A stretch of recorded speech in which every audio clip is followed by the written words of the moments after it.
जो pregnant women होती है कि उनकी जो डिलीवरी होगी वो नॉर्मल हुँ, होगी या सिज़ेरियन या ऑपरेशन से? तो ये इसके कोई मापक हैं कि किस तरीके से डिसाइड होता है? नमस्ते सभी को। जैसा बता रहे हैं प्रभाकर जी कि भाई कैसे पता चलता है कि नॉर्मल डिलीवरी होनी है कि सिजेरियन होना। आजकल तो लोगों के दिमाग में होता है कि भाई डॉक्टर के पास जाएंगे और डॉक्टर साहब तो बस ऑपरेशन ही कर देंगे, बल्कि ऐसा बिल्कुल नहीं है। नॉर्मल डिलीवरी के लिए कि बहुत सब चीजें हम लोग देखते हैं। जैसे मरीज हमारे पास 9वें महीने में, भाई हम बराबर 9 महीने तक मरीज को देख रहे हैं। मरीज हमारे पास 9 महीने आया, मरीज को दर्द हो रही है, अच्छे से कॉन्ट्रेक्शन। अब कॉन्ट्रेक्शन बोले तो बहुत ही तेज दर्द कमर पे होना और पेट के निचले हिस्से में होना, जिसे हम लोग हिंदी में पेड़ू बोलते हैं। पेड़ू पे मरीज हमारे पास आया, डॉक्टर साहब बहुत दर्द है। मैंने देखा भाई अच्छे से बच्चेदानी का मुंह नीचे से खुल रहा है, धड़कन चेक करी, धड़कन भी अच्छी है, सारी रिपोर्ट्स नॉर्मल हैं उसकी। जो भी जांचें थी, जिस जांचों में देखा गया, करवाया गया जांच, मरीज आया हमारे पास, हमने जांच करी उसकी, सब देखा। अल्ट्रासाउंड रिपोर्ट भी नॉर्मल है, ब्लड टेस्ट रिपोर्ट भी नॉर्मल है। पुरानी कोई हिस्ट्री उसको, मतलब पुरानी कोई ना झटके की बीमारी, ना कोई और दिल की बीमारी, कुछ है नहीं। सारे कंडीशंस हमारे फेवरेबल हैं, तो 100% हम लोग नॉर्मल कराते हैं। मरीज को मॉनिटरिंग पर रख दिया जाता है। हम लोग एक चार्ट मेंटेन करते हैं, उसे हम अपनी मेडिकल लैंग्वेज बोलते हैं पार्टोग्राफ। तो हम लोग एक चार्ट बनाते हैं, उसमें देखते रहते हैं। मरीज की रेगुलर मॉनिटरिंग करी जाती है 4-4 घंटे पर।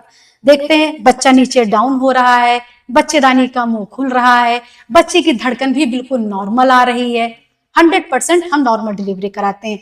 इन केस, मैंने आपको नॉर्मल के लिए बता दिया, इन केस बच्चे की धड़कन नॉर्मल नहीं आ रही है, एकदम से बढ़ रही है या बहुत कम आ रही है, ये कंडीशन तुरंत ही आ गया सिजेरियन की तरफ।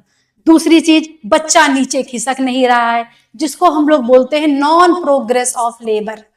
दर्द तो आ रहा है बट बच्चा नीचे डाउन नहीं हो रहा है, कोई मूवमेंट। मरीज कहता है डॉक्टर साहब बच्चा हमारा घूम नहीं रहा है, जब से मैंने सुबह नाश्ता किया है बच्चा घूमा ही नहीं है। तुरंत डॉक्टर के दिमाग में स्ट्राइक होता है, भाई कुछ ना कुछ तो बात है। बच्चे की धड़कन तुरंत चेक करी जाती है। अगर उसमें कोई दिक्कत आ रही है, तुरंत ही हम लोग सिजेरियन के लिए पेशेंट को पोस्ट कर देंगे। कभी कभार मरीज आता है गंदा पानी, अब मरीज तो जान नहीं पाता है कब, उसको बोलते हैं हम लोग अपनी लैंग्वेज में मेकोनियम। भाई बच्चे ने लैट्रीन पास कर दी, या फिर लैट्रीन नहीं पास करी, पानी बह रहा है लगातार 5 घंटे, 10 घंटे, 12 घंटे, 24 घंटे, मरीज हमारे पास उस कंडीशन में आया, डॉक्टर साहब कल रात से बराबर पानी बह रहा है, या सुबह से 12 घंटे हो गए हैं बराबर पानी बह रहा है, बिल्कुल पेशाब की तरह पानी निकल रहा है। उस कंडीशन में सिजेरियन किया जाता है। भाई हमने चेक किया, पानी की थैली फूट गई, जिस उसमें बच्चा सैक में रहता है उसे एमनियोटिक फ्लूइड बोलते हैं, थैली फट गई, हम लोग तुरंत ही ऑपरेशन कर देते हैं। या फिर कोई इस टाइप की कंडीशन की भाई पहले ऑपरेशन उसका हो चुका हो, मरीज तेजी से दर्द में आया हो, उस कंडीशन में हम लोग सिजेरियन करते हैं।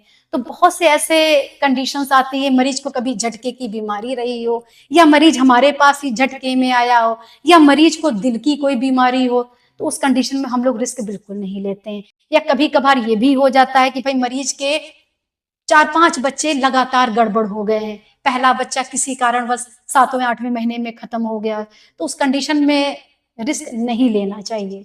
तो ये सारी कंडीशंस होती है। या बच्चा कभी उल्टा होता है, उस कंडीशन में बच्चे के गले में फंदा लगा हुआ हो, या मरीज की ब्लीडिंग रुक नहीं रही हो, उस कंडीशन में हम लोग सिजेरियन करते हैं, क्योंकि उस टाइम हमारे पास सबसे पहला ये होता है कि हम मरीज को बचाएं। तो ये सब कंडीशंस होती हैं जिसमें हम लोग सिजेरियन करते हैं।